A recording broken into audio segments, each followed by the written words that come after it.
주님 감사합니다. 복된 주님의 날 주의 성전에 거하는 이 복을 우리에게 주셔서 감사합니다. 궁궐에 거하는 것보다 성전 문지기로 사는 것이 복이며 행복이라고 노래했던 믿음의 선진의 고백을 기억합니다. 우리에게도 평생 사는 날 동안 그 믿음으로 충만하게 도와주옵소서. 오늘도 귀한 말씀을 먼저 배움이 우리들의 영혼의 양약이 되게 하시고 목원들에게도 풍성하게 꼴을 먹일 수 있게 도와주옵소서. 예수 그리스도의 이름으로 기도드립니다. 아멘. 금주 여러분이 함께 나누실 말씀은 디모데후서 4장 5절에서 8절까지의 말씀을 중심하여 생명을 소유한 자의 삶이라고 하는 주제로 말씀을 나누시겠습니다. 함께 나누어 볼 말씀은 모든 사람들은요 굉장히 중요하게 생각하는 것들이 있어요. 그래서 그것을 성취하기 위해서 집중하는 경우들이 있거든요. 예를 들자면 돈을 좋아하는 사람들은 어떻게 하면 돈을 더 많이 벌까에 대한 생각으로 계속 그쪽으로 생각을 하는 거예요. 요즘 이제 정치 대선을 앞두고 그 사람들은 어떻게 하면 표를 더 많이 얻을 수 있을까? 뭐 이렇게 늘 자나깨나 그 생각하겠죠. 자, 그리스도인으로서 여러분들이 목원들과 함께 나눌 것은 내가 가장 집중하는 것은 무엇일까라고 말씀을 좀 나눠 보면서 진정으로 우리가 집중해야 될 것이 무엇인지를 좀 정리하는 그런 시간이 되면 좋을 것 같아요. 이 질문이 중요한 게 뭐냐면 내가 미처 생각하지 못했는데 질문을 통해서 내가 생각하고 있었던 나의 사고, 내가 추구하는 것 이런 것들을 돌아볼 수 있는 유익이 있죠. 그리고 그러한 것들을 정리할 수 있는, 그래서 가장 집중하는 게 무엇인가라고 하는 것을 한번 나눠보시기 바라고, 하나님 앞에서 감당해야 할 일이 있다면, 자, 내가 집중하는 것과 내가 하나님 앞에서 감당해야 할 것과는 어떤 연관성이 있을까? 전혀 동떨어져 있다면 굉장히 좀 생각들을 바꿔야 되겠죠. 아, 내가 지금까지 하나님을 믿는다고 하면서 하나님께 집중하고 하나님의 뜻을 이루고 말씀대로 살고 이게 아니라 어머 전부 다 세상적인 것이었네 라고 하는 그런 것들을 좀 돌아보는 것도 좋은 시간이 될 것입니다. 말씀 읽기 하겠습니다. 바울은 주님의 부르심, 이제 거의 이 마무리가 되죠. 디모데후서는 유언집이기도 해. 유언. 믿음의 아들에게 죽음을 앞두고 이제 남긴 글이기 때문에 더 절절히 중요한 말씀들이고 우리가 새겨들어야 할 말씀이겠죠. 그러니까 임종을 이제 거의 가까이 앞두고 있다고 생각할 때에 사랑하는 육신의 자녀가 없었잖아요. 결혼을 안 했으니까. 믿음의 아들에게 내가 받았던 은혜, 주님으로부터 받은 그 은혜를 나누고자 할 때에 얼마나 그 마음이 간절했겠어요. 그죠? 한 말씀이라도 더 일깨워주고 한 말씀이라도 더 이 믿음의 아들에게 심어주어서 그 말씀을 따라 내가 걸어온 이 길, 확실한 길이니까, 분명한 길이니까, 이건 생명의 길이니까 그 길을 안내하고자 하는 마음이 충만하지 않았겠어요? 네. 그래서 가장 좋은 것, 정말 최상의 것, 이런 것들을 주고 싶었겠죠. 그런데 세상에는 최상의 것 이런 게 없어요. 대통령도 최상의 것이 아니에요. 동의하십니까? 대통령도 최상의 것이 아니고 재벌도 최상의 것이 아니에요. 다 소모되는 것들이에요. 소모적인 것은 최상의 것이라고 말할 수가 없어요. 다 이게 사라져 버리는 거거든요. 권력도 사라지고 명예도 사라지고 사라지는 거예요. 근데 영원한 것, 그게 최상의 것이에요. 그러니까 우리들이 정말 탁월한 사람들이에요. 탁월한 사람들. 보이지 않는 미래를 우리는 내다보며 그 세계를 준비하며 살아가고 있잖아요. 우리가 세상에서 가방끈과는 상관없이 이 믿음이 확실한 분들은 진짜 탁월한 분들이에요. 동의하십니까? 네, 온 천하를 지으신 그 아버지의 것을 우리가 유업으로 이을 자들인데 그보다 더 뛰어난 사람들이 어디 있겠어요. 그래서 진정한 복, 영구한 복은 영원한 것, 소멸되지 않는 그런 것이죠. 바울이 예수 그리스도를 믿어 이것을 깨달은 거예요. 아니 좋은 직장을 버리는 거 쉽나요? 그리고는 말도 안 되죠. 오늘은 이곳 내일은 저곳 정처 없이 그냥 주님이 인도하시는 대로, 성령님이 마음에 이끄시는 대로 그러고 살아가는 게 누가 그런 삶을 흠모하겠어요. 아니 서울대학을 아무나 가요? 연고대를 아무나 갑니까? 요즘 이제 막 아이들이 인서울이라 그래가지고 서울 장안에 있는 대학만 가도 자랑스럽게 여기는데 미국의 하버드 대학, 스탠포드 이런 데를 막 아무나 가요? 아무나 못 가죠. 근데 나이 60만 넘어도 다 학력에 차이가 없다 그래요. 여성들 뭐 50만 넘으면 외모에 차이가 있다는 50까지는 안 그런 것 같아. 아니 60만 넘어도 다 거기에서 거기 아무리 꾸미고 아무리 뭐 한 것 같아도 다 거기서 거기잖아요. 동의하십니까? 70세 할머니들 한껏 그냥 모양 내시고 뭐 그래도 본인이 볼 때는 멋있다 이렇게 만족할지 모르지만 남들이 볼 때 다 거기서 거기지. 관심도 안 가져요 사실. 동의하십니까? 60세 이상은 동의해. 근데 아직 우리 40대는 동의 못 하실게요. 70대. 저도 70대 바라보고 있잖아요. 아니 60대도 마찬가지예요. 제 또래들도 보면은 아무리 멋을 부리고 아무리 꾸미고 그래도 그냥 조금 뱃살이 좀 더 이렇게 덜 붙었냐 좀 더 붙었냐 차이지. 아무리 그래도 사진 찍어봐도 그렇고 흠모할 만한 게 없어요. 영원한 것, 정말 영원한 거, 이러한 것들이 아닌, 보여지는 그런 것들이 아닌. 근데 바울이 이거를 깨달은 거예요. 그 영원한 세계를 발견하고 나니까 이거 아무것도 아니네. 응? 여러분 진짜 지금 다이아몬드 엄청난 다이아몬드를 발견했는데 우리 어렸을 때 세금파리 가지고 소꿉장난하고서 놀고 했는데 그거 갖고 놀겠어요? 이거를 발견하면 그 발견한 거 그거 가지고 신나가지고 그러겠지. 그럼요. 그러니까 바울이 그냥 이렇게 버린 게 아니에요. 천재죠, 천재. 종교적 천재. 우리 모두 종교적 천재가 되기를 축복합니다. 네, 종교적이라고 하는 걸 저같이 좋아하지는 않는데 진짜 우리들은 천재예요. 보이지 않는 영원한 천국을 발견하고 그 나라를 위해서 투자하고 사실은 우리가 다 투자하는 거예요. 이게 좀 말이 좀 그냥 세상적인 표현이지만 시간 투자하고 물질 투자하고 다 투자하는 거예요. 왜냐하면 하나님은 30배, 최소 단위가 30배예요. 30배, 60배, 100배로 주시잖아요. 우리가 심은 것에 대하여 30배, 60배, 100배. 그게 공의예요, 공의. 우리가 거부해도 원하지 않아도 하나님 성품 자체가 공의이시기 때문에 절대 그거를 그냥 우리의 그 헌신이나 우리의 그 수고나 이런 거 그냥 기도조차도 마태복음 6장에 보면은 전부 다 그 상급이 약속되어 있잖아요.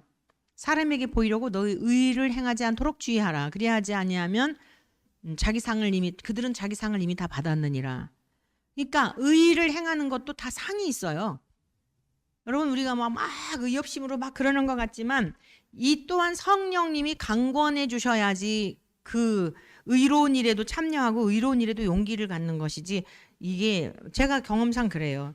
아무리 목사님 이게 너무너무 이래가지고 이제 좀 이거 좀 얘기 좀 해주세요. 그런데 주님께서 마음에 감동 안 주시면 힘이 안 생겨요. 힘이. 그래서 삼손이 머리 잘린 게 굉장히 저는 이해가 돼요. 삼손이 머리를 잘리고 났을 때에 힘이 안 나잖아요. 근데 그 구별된 자로서 하나님의 감동이 있을 때는 막 초인적인 힘이 생기죠. 아무데나 이렇게 막 그러고 나서고 이러지 않아요. 뭐 나서는 게 뭐가 좋아요. 불편하고 적이 생길 수 있고 그러죠. 그런데 하나님께서 영광을 받으실 때가 되면 그 마음을 주세요. 감동을. 근데 그것을 여러분들이 민감하게 반응할 필요가 있어요. 여러분의 삶 속에. 이거는 뭐 구제하는 일, 기도하는 일 전부 다 상을 약속해 놓으셨어요. 산상수훈에 보면 구제할 때에, 의를 행할 때에, 기도할 때에 그 계속 뒤에 뭐라고 나와요? 사람에게 보이려고 하지 말라. 그리 하지 아니하면 자기 상을 받지 못한다. 그들은 자기 상을 이미 받았느니라. 세상에서 칭찬받으면 그걸로 끝나는 거예요. 그러니까 우리가 세상에서 칭찬을 받지 않으면 않을수록이 사람들이 몰라주면 몰라줄수록이 이자가 엄청나요. 할렐루야.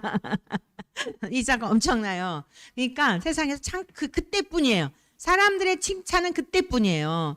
그래서 그때뿐이기 때문에 자꾸 목마른 거예요. 또 더 이렇게 칭찬받고 싶어가지고 자꾸 그러는 거죠. 네, 그런 거에 마음 빼앗기지 마시고 사람들이 몰라줄수록 진짜 우리가 보이지 않는 곳에서 주님을 섬길수록 감사하게 생각하고 사람들한테 칭찬받고 인정받고 그러면 그걸로 끝난다. 어떤 편을 택하겠느냐. 그래서 보류해 두시는 게 중요해요. 그러나 뭐 하나님께서 이 세상에서도 또 이렇게 뭐 사용하시고 뭐 드러내시고 하는 거예요. 어쩔 수, 그건 하나님 편이고 하나님께서 하시는 일이고. 그래서 바울 사도는 이게 너무너무 확실한 그 세계에 대한 것을 이렇게 주님, 부활하신 주님을 통해서 만나고 자기도 그 삶을 주님 가신 길을 따라가다 보니 이거를 이어줘야 되겠는 거예요. 이게 가장 복된 삶이라는 것을 깨닫게 된 거예요. 그래서 첫 번째, 네가 정말 생명을 소유한 자가 되었느냐? 그렇다면 고난을 받으라 라고 권면하고 있어요. 근데 이걸 고난을 받고 싶어서 고난을 받는 게 아니에요. 고난이 와요. 그러나 너는 모든 일에 신중하여 고난을 받으며 4장 5절 전반절이죠. 예수 그리스도의 생명을 소유한 자는 고난을 받게 되는데 이 고난에 대한 걸 잘 의미를 기억하셔야 돼요. 욕심을 부려서 어려움을 당하는 건 고난이 아니에요. 그건 자기 욕심 때문에 자업자득하는 거예요. 이 성경에서 말씀하고 있는 고난은 내가 잘못한 것이 아닌데 예수님의 이름 때문에, 우리가 예수님의 이름을 전하는 이유 때문에 받는 박해와 고난을 말하는 거예요. 그리고 의를 위하여 살다 보니 박해를 받고 고난을 당하는 거예요. 이거를 분명히 아셔야 됩니다. 내가 막 욕심을 부려서 집 투자를 하고 무슨 뭐 어디 주식 투자를 했는데 막 그것을 막 확 떨어져 가지고 막 이렇게 어려움을 당하게 되죠. 그걸 막 원망을 해 또 하나님 앞에. 그거 아니에요. 그거는 아무 상관없는 고난이에요. 그런 고난이 아니고 의를 위하여 박해를 받은 자는 복이 있나니 천국이 그들의 것이며 나로 말미암아 너희를 욕하고 박해하고 거짓으로 너희를 거슬러 모든 악한 말을 할 때는 너에게 복이 있나니 기뻐하고 즐거워하라. 하늘에서 너희 상이 큼이라 이렇게 말씀하셨어요. 그러니까 우리가 이제 오후 예배에 광야에 나가서 복음을 선포하잖아요. 여러분들이 굉장히 이 일에 참여함으로써의 유익이 뭐냐면 의를 위해 박해를 받는 거예요. 그거 기뻐하셔야 돼요. 전도하러 나가지 않으면 사람들이 여러분들에게 눈을 찌푸리고 인상을 쓰고 광대 눈처럼 흘기고 이런 일을 볼 일이 없어요. 그 사람들이 여러분을 다른 걸 미워하는 게 아니에요. 여러분들은 소리내어 전하는 것도 아니잖아요. 근데 제가 전하는 거잖아요. 저는 제 속에 계신 성령님을 통하여 제 것도 아니에요. 입술도 주님 거예요. 다. 제 몸도 주님 거고. 그냥 쓰시라고 내어드린 거. 본래 아버지 거니까. 근데 하여간에 사람들이 말씀을 저는 안 쳐다봐요. 이렇게 흘기고 이런 사람 되도록 안 보려고 그래요. 그런데 같이 다닌다는 이유로, 여러분들은 저와 같이 있다는 이유로 눈을김도 당하고 뭐 미쳤다는 소리도 듣고 고개를 절레절레 흔들고, 예수님도 그러셨잖아요. 예수님 십자가 처형 당하시고 그럴 때 고개를 절레절레 흔들면서, 참 성경의 기록이 너무 재밌어요. 절레절레. 저가 하나님의 아들이거든. 쥐가 내려와 버려지. 혀를 끌끌 차며 이러면서, 그게 의를 위해 박해를, 예수님이 의를 위해서 죽기까지 하셨잖아요. 그러니까 여러분들이 그런 일을 당할 때 기뻐하셔야 돼요. 성경에 기록된 말씀이 우리의 삶의 실제가 되게 한 것에 대한 감사를 해야 돼요. 그리고 여러분이 우리 원천교회의 가족인 것을 영광스럽게 생각해야 돼요. 어디 가서 여러분들이 그런 박해를 받고 이러고 눈을김을 당해요. 여러분이 개인이 단체로 같이 나가서 하는데도 이게 쉽지 않은데 혼자서 전도하러 다닌다는 게 평생 사는 동안 쉬울 것 같아요. 근데 우리가 이렇게 같이 나가서 복음을 선포하고 욕을 먹어도 같이 먹고 이거 의를 위해 하늘나라에 상급을 쌓아두는 거예요. 할렐루야. 정말 자랑스럽게 생각하셔야, 영광스럽게 생각하셔야 돼요. 그래서 이 고난을 받으라. 이 성경의 많은 말씀들을 통해서 주님께서도 유언 설교를 통해서도 말씀하시고 산상수훈을 통해서도 말씀하시고, 그들이 너희를 박해하는 것은 아버지와 아들 예수님도 하나님도 알지 못하기 때문에 박해한다는 거예요. 그러니까 우리를 미워하는 것 같지만, 우리의 소리를 듣기 싫어하는 것 같지만 우리 소리가 아니에요. 여러분, 세상에서 별 미친 짓을 다 하고 그래도 사람들은 그냥 지나가잖아요. 막 미쳤다고 막 이러고 이러지 않잖아요. 심지어 미친 사람이 미친 짓을 해도 내버려둬요. 근데 우리는 정신이 온전하고 온전한 소리를 하고 그야말로 진리를 말씀을 전하는데도 우리는 미친 사람이라고 이렇게 생각하잖아요. 그게 뭐라고요? 우리 안에 계신 하나님의 소리를 듣기 싫어하는 거예요. 하나님의 음성을 거부하는 거예요. 그러니까 우리가 하나도 상처받을 일이 없고 기죽을 일이 없고, 그리고 더 무슨 확신을 가져야 되냐? 내가 잘 가고 있구나. 성경대로 믿고 있구나. 자신감을 가지시기를 축복합니다. 두 번째, 전도자의 일을 하라. 정말 네가 생명을 소유했냐? 예수 그리스도의 성전이냐? 주님이 거하시는 전이라고 한다면 전도자의 일을 하라는 거예요. 중반절에 나오죠. 초대교회 당시에는요, 이 전도자라고 하는 이 직함은 순회 전도자를 말했어요. 그래서 사도행전 21장 8절에 보니까 이튿날 떠나 가이사랴에 이르러 7 집사 중 하나인 전도자 빌립의 집에 들어가서 머무르니라.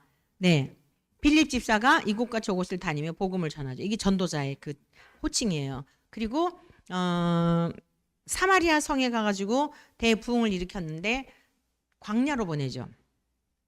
간닥의 넷이 한 사람을 위해서 하나님이 그곳으로 또 보내셔요. 이게 그리스도인의 삶이에요. 그러니까 여기에 막 정착해가지고 그 큰 교회를 짓고 막 잡고 막 털을 넓히고, 이건 사실은 현대의 교회의 이 상태는 많은 초대교회의 모습하고는 전혀 달라요. 그 초대교회 같은 경우에는 3,000명, 5,000명씩 그 딱 2번, 성경에 딱 2번 나와요. 3,000명, 5,000명 이 사람들은 누구냐면 예수님을 통하여서 복음을 전해 들었던 사람들이고, 예수님을 통하여서 광야에서 떡도 먹었던 사람들이고, 예수님에게 길림을 받았던 사람들이에요. 만나서 복음을 들었던 사람들이에요. 근데 예수님이 이제 고난 당하실 때 다 흩어졌다가 성령의 충만함을 입은 제자들을 통하여 복음 전했을 때 그들을 다시 거두게 된 거예요. 그리고 그 이후에는 전부 가정교회 형태였어요. 복음을 전하고 그곳에 교회를 세우고 또 이곳과 저곳 다니면서. 여러분, 이런 형태의 전도를 했다면 벌써 주님이 오셨을 거예요. 네, 아직까지 주님이 안 오시는 것은 전부 그냥 고여있는 물과 같이 보내지도 않고, 성도들을 파송해서 자꾸 복음을 전하도록 해야 되는데 그냥 교회 데리고 와가지고 자꾸만 더 확장되는 데만 관심을 갖다 보니 아직도 복음이 다 전파가 안 돼서 주님이 아직 안 오시는 거예요. 자, 그래서 진짜 스타가 누구냐? 전도인이에요. 전도인. 다니엘서 우리 거기 같이 한번 12장 3절 말씀 읽어볼까요? 시작. 지혜 있는 자는 궁창의 빛과 같이 빛날 것이요, 많은 사람을 옳은 대로 돌아오게 한 자는 별과 같이 영원토록 빛나리라. 아멘. 세상에 이제 그 뭐 연예인들, 스포츠 스타 이런 사람들을 스타라 그러잖아요. 별이라 그러잖아요. 근데 진짜 스타가 누구냐면 많은 사람을 옳은 대로 돌아오게 한 자들이에요. 전도자들이에요. 보세요. 성경이, 그분들은 이렇게 성경이 기록돼 가지고 길이길이 주님 오실 때까지 그럴 줄 몰랐잖아요. 바울이나 베드로나 요한이나 그냥 우리 주님 따라다니면서 배우고 전하고 가르쳐 주신 대로 성령님이 임하셔서 감동하시는 대로 한 것뿐인데, 지금까지 계속 그분들의 행적에 대하여 우리에게 너희들이 어떤 사람이 돼야겠냐라고 지금도 우리들에게 교훈하고 있잖아요.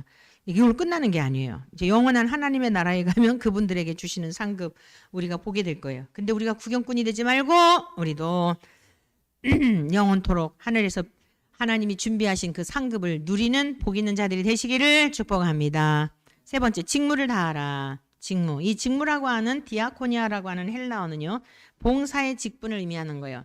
근데 이 집사, 디아코노스라고 하는 단어가 여기서 파생된 거예요. 그러니까 집사님들이 하는 일이 뭐라고요? 봉사하는 거예요. 봉사. 우리가 이제 잘 알지만 사도행전 7장에 보면 집사 제도가 생긴 이유가 있죠. 막 초대교회에 놀라운 성령의 역사심이 있고, 우리 주님은 하늘로 승천하시고 성령님이 각자에게 임하셔서 각자에게 임하셔갖고 막 뜨거워서 그 복음을 전하고 그것도 만족이 안 되는 거예요. 막 자기 집에 있는 거 다 갖다가 막 바치는 거예요. 천상에서의 삶을 맛보게 된 거예요. 그게 공산주의자들이 이런 걸 모방하는데, 그거는 자기들을 착취하기 위한 게 아니었잖아요. 함께 공동체, 함께 나누는 것을 이례적으로 그런 일들이 이제 있었어요. 성경이 이례적으로 기록되어 있잖아요. 자기 가진 것들 다 공동체, 하늘 가족의 개념으로 공동체의 그런 생활을 하게 돼요. 그런데 이제 많은 성도들이 이런 걸 막 갖다 놓으니까 이 구제도 해야 되지. 근데 제자들의 사명, 사도들의 사명은 뭐냐면 말씀을 가르치고 전도하고 주님이 하셨던 그 사역이거든요. 근데 너무 일이 많은 거예요. 봉사해야 돼. 그러니까 예를 들자면 주의 종들이 막 청소해야지, 막 화장실 청소해야지, 주방일 해야지. 언제 이 교회에 가장 중요한 거, 강단에서 여러분들에게 영혼의 양식을 먹이는 일인데 이런 거예요. 그래서 사도들이 이거 우리가 봉사의 직무까지 다 하려고 하니 말씀 전하는 일과 기도하는 일에 우리는 전무를 해야 되는데 이게 주님이 하셨던 일인데 이게 안 되겠다. 그래서 7 집사 제도가 생긴 거예요. 그러니까 주의 종들의 가장 귀한 사명은 뭐냐? 말씀을 전하고 기도하고 하나님으로부터 계속적인 공급을 받아서 여러분의 영혼의 양식을 충만하게 배불리게 먹이도록 하는 게 제일 중요한 사명이에요. 그럼 집사님들, 권사님들, 장로님들은 무슨 사명이에요? 제반. 이렇게 잘 예배를 드리도록, 교회를 잘 이끌어 가도록 여러분들이 협력하고 하는 이 제도가 바로 이 집사라든가 장로라든가 이제 교회마다 이 직함들이 좀 다른데, 안수 집사, 우리는 권사 뭐 이런 게 좀 다른데, 그래서 아무나 세우지를 않았어요. 굉장히 중요한 이 직책이에요. 집사라고 하는 이 직분이. 그래서 디모데전서 3장 10절에 보면 아주 까다로운 그런 과정을 거쳐서 집사를 선택을 했는데 7명만 뽑잖아요. 그 많은 사람 중에서도. 이와 같이 집사들도 정중하고 일구이원을 하지 아니하며 술에 임박히지 아니하고 더러운 일을 탐하지 아니하고 깨끗한 양심에 믿음의 비밀을 가진 자라야 할지니 이에 이 사람들을 먼저 시험하여 보고 그 후에 책망할 것이 없으면 집사의 직분을 맡게 할 것이요. 사도행전에는 성령이 충만한 자, 지혜와 성령이 충만한 자를 선택해가지고 세웠어요. 그 중에 대표적인 집사님이 스데반 집사님. 설교를 얼마나 능력 있게 했는지 막 찔림을 받아가지고 순교를 당하잖아요. 네, 그래서 굉장히 중요한 이 직무, 직책이라는 거예요. 여러분 각자에게 맡겨주신 이 직책을 잘 소중하게 여기며 감당하실 수 있기를 축복합니다. 네, 그러면서 이 직무를 다하라라고 하였는데요. 이 다하라는 의미는 채운다라는 그런 의미로서, 그러니까 이것은 양적이고 질적인 면이 다 같이 동시에 그 함의 되어 있는 거예요. 그러니까 주어진 시간 동안에 다하라 이 뜻이 뭐냐면 우리에게 맡겨진 시간 동안에 또 모든 면에 흠없는 자로, 그러니까 질적인 그 사람의 인격이나 그런 면에 있어서도 성숙해서 그런 것들이 책 잡을 것이 없는 흠없는 자로 그 사명을 감당해야 될 것이다라고 하는 그런 권면의 말씀이에요. 바울이 이제 고백을 합니다. 다 같이 읽어보실까요? 디모데전서 4장 6절에서 8절 시작.